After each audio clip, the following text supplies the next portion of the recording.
नमस्कार, मैं विवेकानंद और आप देख रहे हैं न्यूज फाउंडेशन। बिहार की 3 बड़ी खबरों को लेकर के हम हाजिर हैं। आज हम आपको बताएंगे लालू प्रसाद यादव को एम्स से छुट्टी मिल गई है। बाहर निकलते ही उन्होंने सीधे तौर पर बीजेपी को निशाने पर लिया है। दूसरी जो बड़ी खबर है कि तेजस्वी यादव ने भाजपा को घोर सामाजिक न्याय विरोधी पार्टी बताया है। जातिगत जनगणना पर एक बार फिर से तेजस्वी के निशाने पर बीजेपी है। और तीसरी जो महत्वपूर्ण खबर है वो यह कि प्रशांत किशोर कल क्या करने वाले हैं, इस पर सबकी नज़र है। लेकिन खबर की शुरुआत लालू प्रसाद यादव से करेंगे।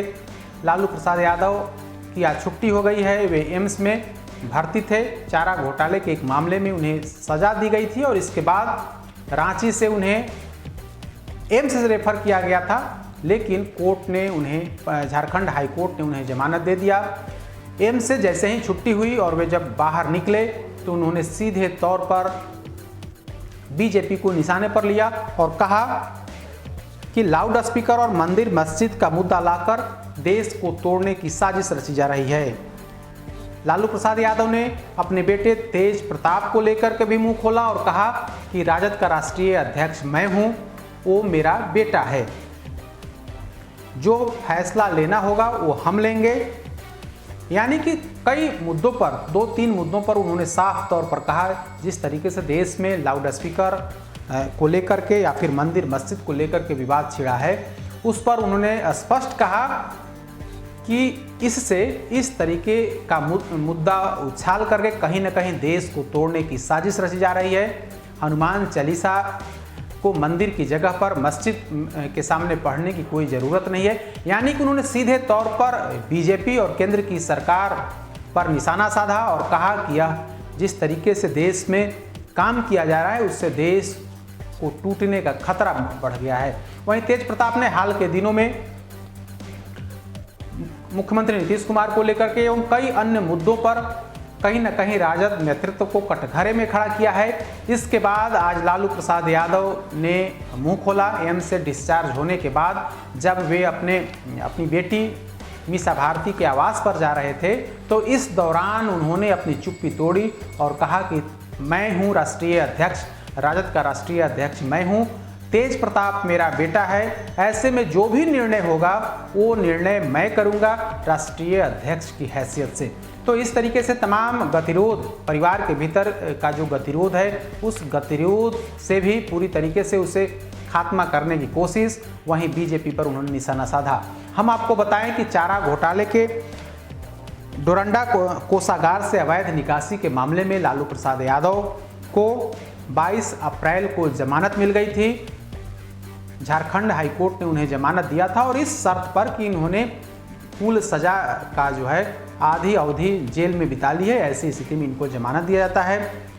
लालू प्रसाद की तरफ से बीमारी को लेकर के भी अपील किया गया था और कहा गया था कि इन्हें 17-18 प्रकार के रोग हैं, लिहाजा इन्हें जमानत दी जाए। इसके बाद झारखंड हाई कोर्ट के जज अपरेश कुमार सिंह की अदालत ने 22 अप्रैल को फैसला दिया और उन्हें जेल से रिहा करने, न्यायिक हिरासत से रिहा करने का फैसला सुनाया।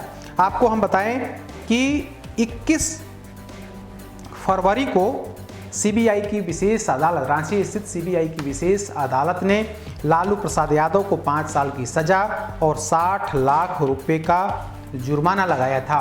तब से वे रांची के रिम्स में भर्ती थे, न्यायिक हिरासत में ही। इसके बाद उनकी जब तबीयत अधिक बिगड़ी तो रिम्स प्रबंधन ने उन्हें एम्स में रेफर कर दिया और वहां जाकर के वे एम्स में भर्ती थे, वहां पर इलाज चल रहा था। लेकिन झारखंड हाई कोर्ट ने 22 अप्रैल को उन्हें जमानत दे दी। तो इस तरीके से लालू प्रसाद यादव आज एम्स से बाहर हो गए हैं। एम्स ने उन्हें डिस्चार्ज कर दिया है। अब वे दिल्ली स्थित अपनी बेटी मीसा भारती के आवास पर रहेंगे, डॉक्टर की निगरानी में रहेंगे। लालू प्रसाद यादव ने कहा है कि डॉक्टर ने कहा है कि अभी एहतियात बरतने की ज़रूरत है, सावधानी बरतिए। अगर डॉक्टर ने कहा कि सब कुछ ठीक है तो वे पटना जाएंगे, लेकिन अभी वे दिल्ली स्थित आवास पर रहेंगे। दूसरी जो बड़ी खबर है कि तेजस्वी यादव ने एक बार फिर से बिहार में जातिगत जनगणना का मुद्दा उठाया है और कहा है कि बीजेपी घोर असामाजिक पार्टी है। तेजस्वी यादव ने सुबह सुबह ट्वीट करके बिहार की राजनीति को एक बार फिर से गरमा दिया है। तेजस्वी ने कहा कि भाजपा घोर सामाजिक न्याय विरोधी पार्टी है। बिहार विधानसभा से जातिगत जनगणना कराने का हमारा प्रस्ताव 2 बार सर्वसम्मति से पारित हुआ, लेकिन बीजेपी और केंद्रीय गृह राज्य मंत्री नित्यानंद राय ने लिखित में जातिगत जनगणना कराने से मना कर दिया है। बिना इसके बिहार में कोई जातिगत जनगणना नहीं होने देंगे। यानी कि तेजस्वी यादव ने सीधे तौर पर कहा है कि अगर केंद्र की सरकार जातिगत जनगणना नहीं कराती है तो हम सामान्य जनगणना नहीं होने देंगे, क्योंकि बिहार विधानमंडल ने सर्वसम्मति से यह प्रस्ताव केंद्र को भेजा था कि बिहार में जातिगत जनगणना हो।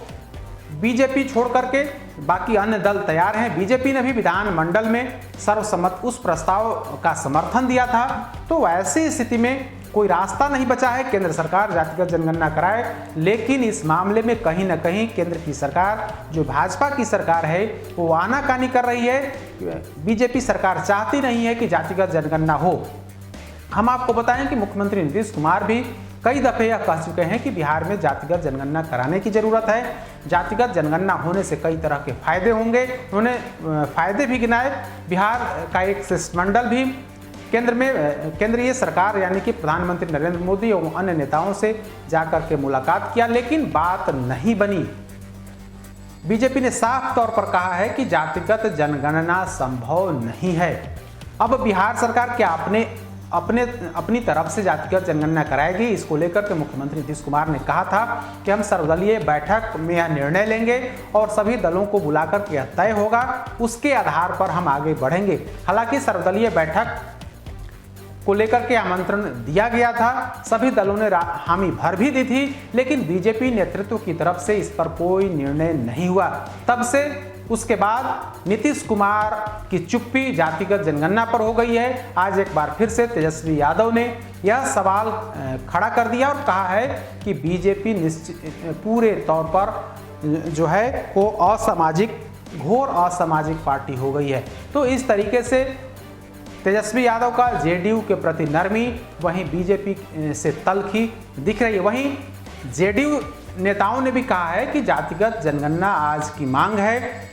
जेडीयू के प्रवक्ता नीरज कुमार ने कहा कि जब बिहार विधानमंडल से यह प्रस्ताव पास हुआ है कि जातिगत जनगणना हो, तो ऐसे में कोई इफ बट नहीं है, बल्कि सभी दलों ने इसका समर्थन किया है। तो ऐसे में जातिगत जनगणना कराने में कोई हर्ज नहीं है। केंद्र सरकार को यह कराना है। अगर केंद्र सरकार नहीं कराती है तो बिहार सरकार इस पर विचार करेगी, लेकिन जातिगत जनगणना बिहार के हित में है। तो इस तरीके से जातिगत जनगणना पर बिहार में एक बार फिर से राजनीति शुरू हो गई है। कुछ दिनों से यह मुद्दा यूं कहें कि गौन था। एक बार फिर से जब तेजस्वी यादव ने यह सवाल खड़ा किया है तो बीजेपी से लेकर के जेडीयू, राजद एवं अन्य तमाम दलों की तरफ से प्रतिक्रियाएं आ रही हैं। बीजेपी ने साफ तौर पर यह मना कर दिया है कि जातिगत जनगणना कराना संभव नहीं है। तो इस तरीके से जातिगत जनगणना पर एक तरफ जहां आरजेडी और बीजेपी आमने सामने हैं, इस मुद्दे पर जेडीयू कहीं न कहीं आरजेडी के साथ खड़ी दिख रही है। तीसरी जो बड़ी खबर है कि प्रशांत किशोर क्या करने वाले हैं। कल दिन 11 बजे प्रशांत किशोर प्रेस कॉन्फ्रेंस करेंगे। उसमें आने वाले दिनों में उनकी क्या योजना है, किस रणनीति पर काम करेंगे, उसकी पूरी जानकारी साझा करेंगे। कहा जा रहा है कि बिहार में वे नई राजनीतिक पार्टी बनाएंगे। इस पर वे लगातार मंथन कर रहे हैं। तमाम जो बिहार के सक्षम लोग हैं, जो छात्र संगठन, मजदूर संगठन, स्वयंसेवी संस्था, आरटीआई एक्टिविस्ट, इन तमाम लोगों से बातचीत कर रहे हैं, मंथन कर रहे हैं आगे की क्या रणनीति हो। इस पर उन्होंने बाकायदा एक बड़ा कार्य योजना तैयार किया है। कल विधिवत इसका ऐलान करेंगे कि आगे क्या कुछ करने वाले हैं। प्रशांत किशोर पिछले 3-4 दिनों से पटना में है और पटना में लगातार बैठकों का दौर, मीटिंग जारी है। आरटीआई के कई एक्टिविस्ट जो बिहार के हैं, शिव प्रकाश राय से लेकर के गुड्डू बाबा तक, इन लोगों ने भी प्रशांत किशोर से मुलाकात की। काफ़ी देर तक इन लोगों की बातचीत हुई है। छात्र संगठन से जुड़े नेताओं से भी बातचीत हुई है, कार्यकर्ताओं से भी बातचीत हुई है। तो क्या करने वाले हैं प्रशांत किशोर? दरअसल 4 दिन पहले प्रशांत किशोर ने एक ट्वीट किया। उस ट्वीट के माध्यम से उन्होंने अपनी मंशा का इजहार कर दिया और कहा कि बिहार में से हम एक फिर से शुरुआत करने वाले हैं। प्रशांत किशोर ने कहा था कि लोकतंत्र में एक सार्थक भागीदार बनने और जन समर्थक नीति को आकार देने में हमने 10 साल तक काम किया।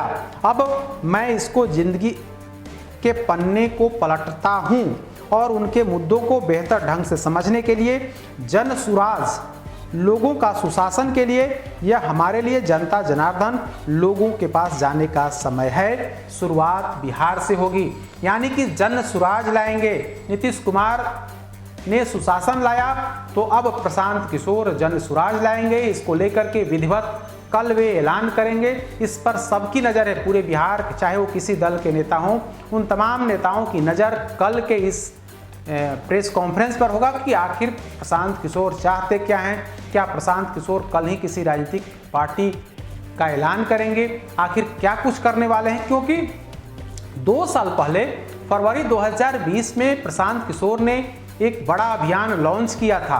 कुछ समय तक तो उस अभियान को उन्होंने गति दी, लोगों को जोड़ा, लोगों की समस्याओं को नज़दीक से जाना और समझा, लेकिन कुछ महीने बाद ही वो पूरे अभियान की पलीता लगे, यूँ कहें कि पूरे अभियान की हवा निकल गई। खुद प्रशांत किशोर बिहार से चले गए, उनका जो दफ्तर था वो दफ्तर बंद हो गया, तमाम जो कार्यकर्ता उनके थे या फिर जो उनके जो लोग थे वे तमाम लोग यहाँ से चले गए या फिर उनकी छुट्टी हो गई। अब एक बार फिर से प्रशांत किशोर बिहार आए हैं। इसको लेकर के तमाम राजनीतिक दलों की तरफ से प्रतिक्रिया आई है। भाजपा जेडीयू ने कहा है कि इससे कोई मतलब नहीं है।